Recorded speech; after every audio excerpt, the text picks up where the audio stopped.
My pastor told me a story about envy, which I want to share with you. Once there was an Englishman, a Frenchman, and an Irishman. Each was given a single wish by a genie. The Englishman says that a friend of his has a cottage in the countryside, which is the envy of everyone around. He told the genie he would like to have a similar cottage, but with the addition of 2 extra bedrooms, a second bath, and a brook running in front of it. The genie said, "Your wish is granted." The Frenchman said that his best friend has the most beautiful wife. She is absolutely gorgeous. His friend was the envy of every man who looked at his beautiful wife. He said, "I want a wife like that, but a redhead instead of a brunette, and with longer legs, a bit more sophisticated, and the heiress to a great fortune." The genie said, "Your wish is granted." The Irishman, when asked what he would like, said, "Well, I'm a very poor farmer in rural Ireland. I have a very small farm with only 1 cow." He said, "My neighbor is also a poor farmer, and he also has just 1 cow. But his cow is the envy of every farmer in Ireland. That cow gives a vast quantity of the richest milk, which yields the heaviest cream and the purest butter." The genie said, "Well, what's your wish?" The Irishman replied, "I want that cow dead."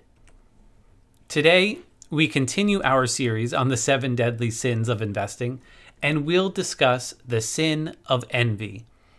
Envy is an interesting sin, as it gives no enjoyment. Joseph Epstein wrote, "Of all the 7 deadly sins, only envy has no fun at all.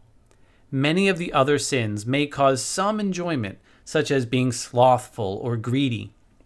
But those who suffer from envy never enjoy it. Some other sins are simply about the gratification of one's own desires. Envy not only seeks self-gratification, but it seeks to diminish the one you envy. Envy is coveting the success, status, or traits of others. But it goes beyond covetousness. It is not simply wanting what someone else has or is. At the heart of envy is to be resentful of their happiness, to be eaten alive by their success, to want their success removed, to be secretly happy when they fail. Paul said in Romans 12:15 that we are to rejoice with those who rejoice, weep with those who weep. However, envy causes us to weep when others rejoice, and rejoice when others weep. Envy is dangerous because it is opposed to other people. How important is envy? God specifically warned against it as one of the 10 commandments to help us live a better life. He said, "You shall not covet your neighbor's house. You shall not covet your neighbor's wife, or his male servant, or his female servant, or his ox, or his donkey, or anything that is your neighbor's." We talked about what envy is, but let's also talk about what envy is not. It is not a sin to admire someone or want to emulate them. Ambition is not envy. Admiration is not envy. If you see someone who is good at something, whether it be a sport or even investing, it's okay to admire them and want to be like them. This may cause you to work hard to acquire those skills. But envy goes beyond that. You resent them for their skills or achievements. As with every investing sin, Wall Street uses this against us and for their benefit. Here are 3 signs Wall Street is taking advantage of your sin or causing you to sin. First, Wall Street will highlight others who are making money. They'll put the spotlight on them and the results they are getting. They'll say, "You deserve what they have. you should be getting their results. They won't encourage you to work as hard as that person or to acquire their skills or give you a plan to get there. Instead, they'll keep you focused on wanting what the other person has, which can lead to other sins such as greed. It may cause you to make mistakes or eventually give up and give your money to someone else who can manage it for you.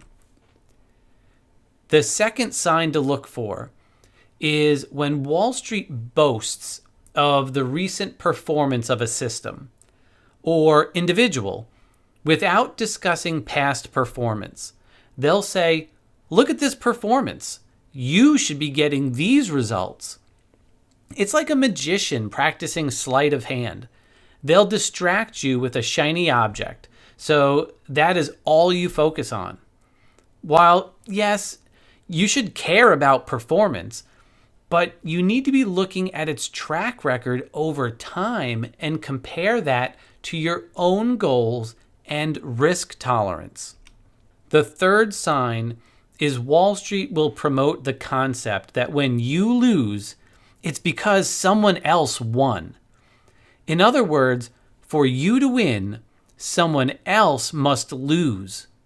If you buy a stock and sell it later at a higher price and make a profit, well, that must mean someone else bought a stock at a higher price and sold it at a lower price and took a loss. That doesn't have to be the case. When you sell a stock for a profit, someone else could just be buying it for the first time. How do you know if you've succumbed to Wall Street's temptations?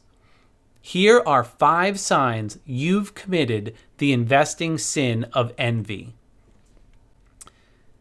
As we go through these, mark down which of these you judge yourself to be guilty of. Sign number 1. You jump from one trading system to another. You might even hear about a new trading system that says it gets better returns than you're getting, and you want to ditch your system for the new one, even though you might be doing well and hitting your goals. Sign number 2 is you try a new trading system without verifying its past performance. You just chase the shiny object Wall Street dangles in front of you. Sign number 3 is you get mad or upset when others are successful. Along those same lines, sign number 4 is if you have a losing trade or if you're losing money, you feel good when you hear others are losing money too. And sign number 5 is you take risky, oversized trades, hoping for a big winner so you can inwardly say to yourself, you are better than the other person. Let me know in the chat which of these signs you've noticed in your own investing. Yeah, a lot of them, right? If Wall Street has successfully tempted you and you've judged yourself to be guilty, how do you respond? Your response to the investing sin of envy is contentment and thankfulness. You must first confess your sin. Actually say out loud, I've been an envious investor. An envious investor or an envious person is not content with who they are and what they have. A content person is thankful. Gratitude is a great cure for envy. Be grateful for the things you have. A quote I love is, "Once I cried because I had no shoes, until I met a man who had no feet." Here are 5 action steps to take to avoid committing the investing sin of envy. As we go through these 5 steps, have a pen and paper handy to write them down. Step number 1 is start each trading day in the spirit of thankfulness. State the things in your life, including your investing life, that you are thankful for. There are always those out there with less. To them, you may live like a king. So start each day saying out loud the things you are thankful for. Step number 2, resist what others say about their claims, their stock picking skills, their investment system, or past performance unless you can verify it. It's tempting to get lured into big promises, but make sure the company is reputable, has been around a long time, and has a historical track record. Step number 3, set investing goals that are not only realistic, but that you'd be happy with. I'm sure we'd all be happy with 1,000% per year, but is that realistic? We actually surveyed thousands of investors, asking them what percentage gain they'd be happy or content with each year. Not what they dreamed of in their wildest fantasy, but what would they be happy with? Most investors said that they'd be happy with 10 to 15% each year. Unfortunately, many of those same investors were lured by Wall Street, by bigger and bigger gains, leaving them in a constant state of anxiety.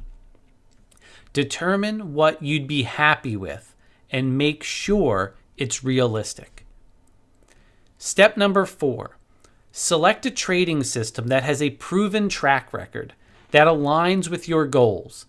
It should check both boxes. For example, you don't want to select a proven system that is more aggressive than you wish to trade. There should be alignment between the two. Step number 5, track your performance each month to see if you are making progress towards your desired goals. This helps you to keep your eyes on you and no one else, just your goals. It also helps you keep the big picture in mind. As you achieve many goals along the way, it also allows you to celebrate those minor victories. Best-selling business author Sinek gives a motivational speech called Understanding the Game. In it, he describes the difference between a finite game and an infinite game, which is a great analogy to what we go through as investors. A finite game is one that has fixed rules, a clear beginning and an end, and winners and losers, where the objective is to win the game. An example would be a baseball game. An infinite game is one that has changing rules. There are no winners and losers, and the objective is to keep the game going.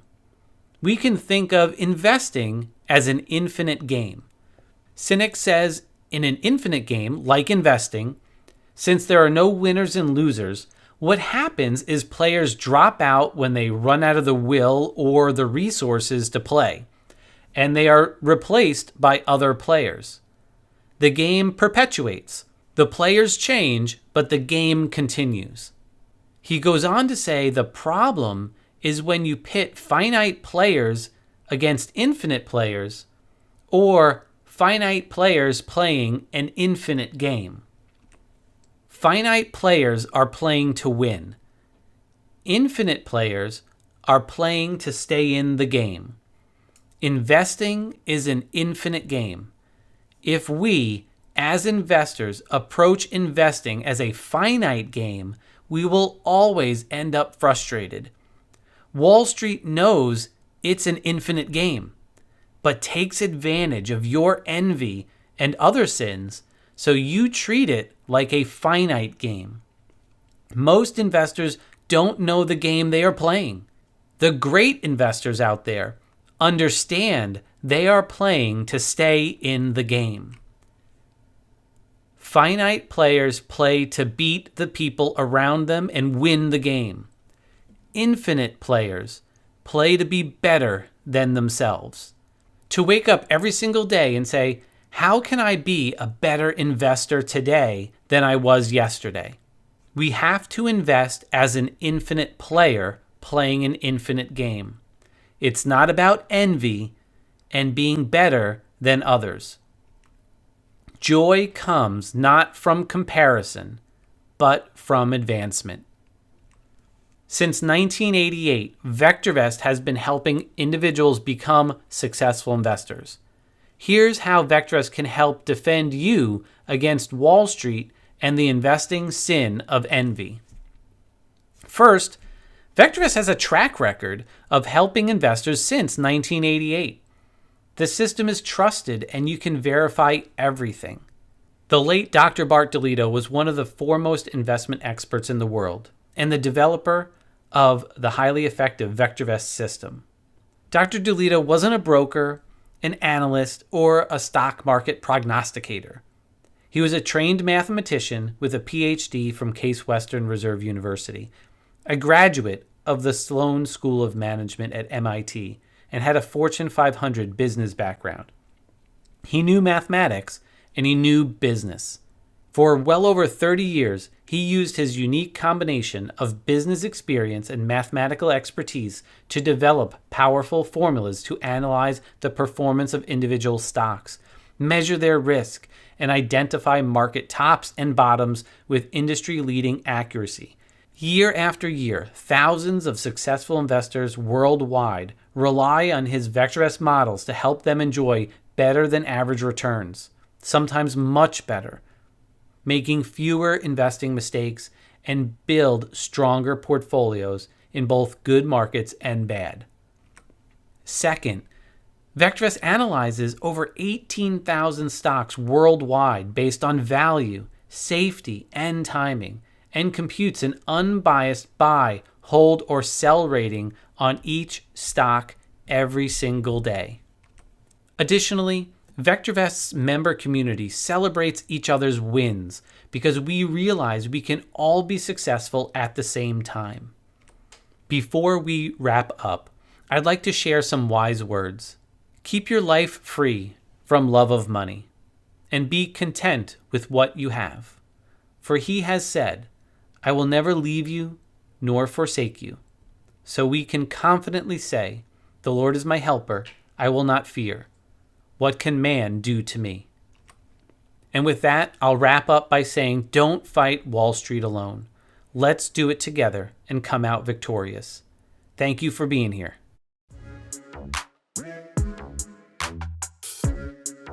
Yeah.